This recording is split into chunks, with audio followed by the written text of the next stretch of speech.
आज हम आपके लिए लेकर आए हैं कच्चे आम का खट्टा मीठा तीखा इंस्टेंट अचार जो बनेगा बहुत ही आसान तरीके से। आप इसे साल भर तक स्टोर करके रख सकते हैं, ये खराब नहीं होगा। ये अचार सिर्फ रेसिपी नहीं, एक परंपरा है। हर घर की अचार के साथ एक कहानी होती है। आपकी भी हो तो कमेंट में ज़रूर बताइए। नमस्कार दोस्तों, वेलकम टू सीतामास किचन। तो चलिए शुरू करते हैं ये बहुत ही स्वादिष्ट आम का इंस्टेंट अचार। सबसे पहले हमें चाहिए कच्चे आम। ध्यान रखें कि आम बिल्कुल कच्चा हो, उसमें दाग या सड़न ना हो। ऐसे आम अचार के लिए परफेक्ट होते हैं। आम का अचार बनाने के लिए सबसे पहले हम क्या करेंगे कि आम को अच्छे से धो लेंगे। धोने के बाद इसे एक कपड़े से पोंछ लें। आम में बिल्कुल भी पानी नहीं रहना चाहिए, वरना अचार खराब हो सकता है। इसे मैंने कपड़े से पोंछ लिया है और इसके बाद इसके ये वाला पार्ट को कट करके पहले निकाल देंगे, क्योंकि इसमें गोंद रहता है जो शरीर के लिए हानिकारक है। और इसके बाद छिलके के साथ ही आम को हम काट लेंगे। पहले बीज से काटें और इसके अंदर की बीज को निकाल दें।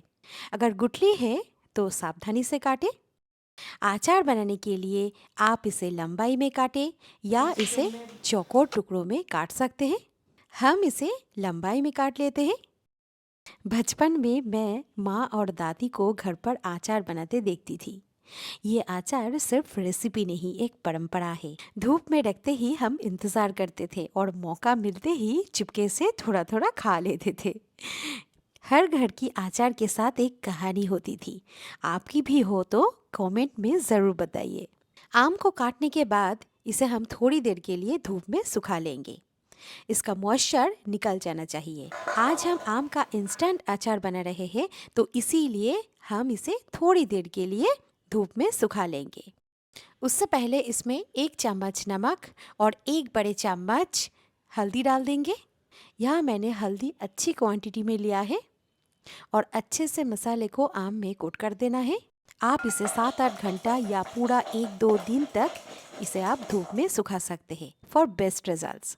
जितना ज़्यादा आम सूखेगा ना, अचार की लॉन्जेविटी उतनी ही बढ़ेगी और खाने में भी और भी ज़्यादा स्वादिष्ट लगेगा। लेकिन आज मैं इंस्टेंट आम का अचार बना रही हूँ, इसीलिए हम इसे ज़्यादा देर तक नहीं सुखाएंगे। जिनके पास कम टाइम होता है और जल्दी अचार बनाकर खाना चाहते हैं, उनके लिए ये रेसिपी एकदम परफेक्ट है। तो यहाँ मैं आम को धूप में रख देती हूँ और उस दौरान हम अचार के लिए मसाले तैयार कर लेते हैं। तो यहाँ देखिए, मैंने हर मसाला लगभग 2 चम्मच करके लिया है। 2 चम्मच सौंफ लिया है, करीब 1.5 चम्मच मेथी लिया है, 1.5 से 2 चम्मच जीरा लिया है, 2 चम्मच साबुत धनिया लिया है, लिए है 2 चम्मच सरसों, उसी के साथ 3 सूखी लाल मिर्च ली है, 1.5 चम्मच राधुनी भी लिया है। राधुनी आपको ग्रोसरी शॉप में मिल जाएगा या ऑनलाइन से भी इसे आप खरीद सकते हैं। आप अपने आम की मात्रा के हिसाब से मसालों को कम या ज़्यादा कर सकते हैं। तो आप गैस ऑन करके एक कढ़ाई रख लेते हैं। कढ़ाई को हल्का सा गर्म होने दें। यहाँ मैंने आम के हिसाब से कुछ मसाले लिया है और फिर सारे मसाले इसमें डाल दें। अब इन मसालों को हमें ना हल्का सा ड्राई रोस्ट करना है, वो भी मीडियम आंच पर। मसालों को लगातार चलाते हुए भूनें ताकि ये जले नहीं। जैसे ही इसमें से अच्छी खुशबू आने लगे, तुरंत गैस बंद कर दें। अब मसालों को ठंडा होने के लिए रख दें। देखिए, हमारे मसाले बहुत अच्छे से ड्राई रोस्ट हो गए हैं और इनसे बहुत ही बढ़िया खुशबू आ रही है। अब ये मसाले ठंडा हो गए हैं, तो इन्हें मैं सिलबट्टे में डाल के कूट लेती हूँ। आप चाहे तो इसे मिक्सर में हल्का सा दरदरा सा पीस सकते हैं, पर ध्यान रखें इसका टेक्सचर ना तो बिल्कुल बारीक पाउडर होना चाहिए और ना ही बिल्कुल साबुत रहना चाहिए। देखिए, हमारा मसाला बिल्कुल तैयार हो गया है। इसका टेक्सचर ना ज़्यादा पाउडर है ना ही ज़्यादा मोटा, एकदम परफेक्ट दरदरा सा है। ये स्टेप बहुत ही ज़रूरी है क्योंकि इसी से अचार का स्वाद आता है। तो आम को मैंने लगभग 4 घंटे के लिए धूप में सुखा लिया है। तो देखिए मेरे आम अब अच्छी तरह से सूख गए हैं। अब हम अचार बनाना शुरू करते हैं। सबसे पहले गैस ऑन करके एक कढ़ाई में लगभग आधा कप सरसों का तेल डाल दें। आप अपने हिसाब से तेल थोड़ा कम ज़्यादा कर सकते हैं। अब तेल को अच्छी तरह गरम कर लें। जैसे ही तेल अच्छे से गरम हो जाए, गैस का फ्लेम धीमी कर दें और इसमें लगभग 1.5 चम्मच पाँचफोरन मसाला डालें। साथ में 1 चम्मच सौंफ भी डाल दें। तेल पहले से ही काफ़ी गर्म है, तो जैसे ही मसाले डालेंगे ना, ये तुरंत हल्के से भून जाएंगे और तुरंत ही इसमें सारे कटे हुए आम डाल दें। अब आम को मसालों के साथ अच्छे से मिक्स करें ताकि हर एक पीस पर मसाला अच्छी तरह से कोट हो जाए। क्योंकि मैंने आम को ज़्यादा देर तक धूप में नहीं सुखाया है, इसीलिए मैं इसे थोड़ा सा कढ़ाई में पकाऊंगी। इससे अचार की शेल्फ लाइफ बढ़ती है और स्वाद भी बहुत ही अच्छा आता है, एकदम लाजवाब बनते हैं। अब इसे करीब 2 मिनट तक अच्छे से चलाते हुए मसालों के साथ मिक्स कर ले। आप चाहो तो इसे इससे भी ज़्यादा समय तक रख सकते हैं या 1-2 दिन भी इसे सुखा सकते हैं। इसके बाद जो हमने भुना हुआ मसाला तैयार किया था उसे डाल दें और इसे आम के साथ अच्छे से मिक्स कर लें। अब इसमें 1 चम्मच कश्मीरी लाल मिर्च पाउडर डालें और फिर से मिक्स करें। आप मिर्च की मात्रा अपने स्वाद के अनुसार कम ज़्यादा कर सकते हैं। फिर हम इसमें लगभग 1 टेबलस्पून नमक डाल देंगे।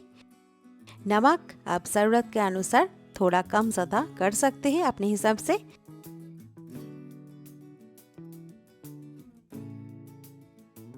इसी के साथ मैं 1 टेबलस्पून चीनी डाल रही हूँ, क्योंकि ये खट्टा मीठा आम का अचार है, इससे इसका स्वाद और बैलेंस हो जाता है। चीनी डालना पूरी तरह ऑप्शनल है। अब एक खास चीज़ जाएगा, 1 चम्मच आमचूर पाउडर, इसे डाल दें। इससे अचार का स्वाद और भी बढ़िया हो जाता है। इसे मैंने टेस्ट किया तो मुझे थोड़ा और नमक की ज़रूरत लगी, तो मैंने थोड़ा सा और नमक डालकर अच्छे से मिक्स कर लिया।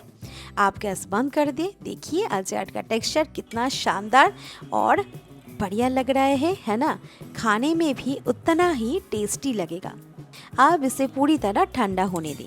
इसी स्टेज पर आप चाहे तो इसे थोड़ी देर धूप में भी रख सकते हैं ताकि बची हुई नमी खत्म हो जाए।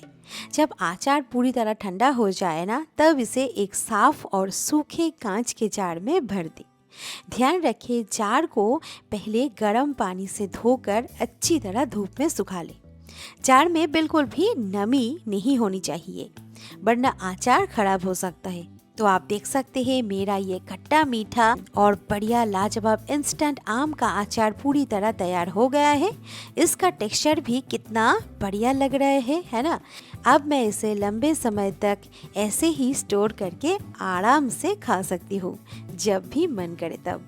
और जो एक्स्ट्रा तेल रहेगा ना, उसे आप पराठा, मुरमुरा या किसी भी स्नैक के साथ एंजॉय कर सकते हैं। बहुत ही टेस्टी लगता है। तो मेरी ये आम का लाजवाब अचार की रेसिपी आपको कैसी लगी, मुझे कमेंट करके ज़रूर बताइए।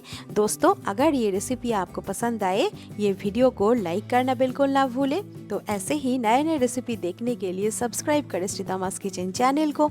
साथ में बेल बटन में क्लिक करना बिल्कुल ना भूलें। तो मिलते हैं और एक नए रेसिपी के साथ। Thank you, take care.